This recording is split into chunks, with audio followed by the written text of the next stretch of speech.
Edustajisto koostuu 20 varsinaisesta sekä enintään 20 varajäsenestä ja he käyttävät ylintä päätäntävaltaa opiskelijakunnassa. Edustajisto valitaan joka vuoden lopussa jäsenäänestyksellä.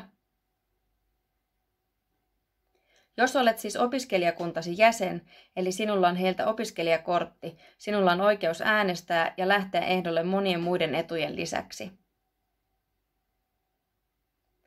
Äänestys tapahtuu sähköisesti sähköpostiin tulevan linkin kautta, joten kun olet löytänyt mieluisan ehdokkaan, pystyt äänestämään helposti. Kun uusi edustajisto on valittu seuraavalle vuodelle, he valitsevat keskuudestaan puheenjohtajan ja varapuheenjohtajan, jotka johtavat edustajistoa. Edustajiston tehtäviin kuuluu päättää opiskelijakunnan asiakirjoista ja linjoista, budjetista ja jäsenmaksun suuruudesta sekä valita hallitus pistämään toteen edustajiston päätökset. Edustajisto samalla valvoo hallituksen toimintaa ja on muutenkin mukana opiskelijakunnan toiminnassa.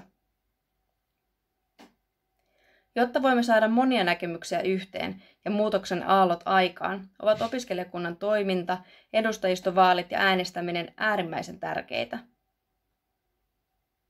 Joten lähde ehdolle, muista äänestää ja tule ottamaan lisää selvää.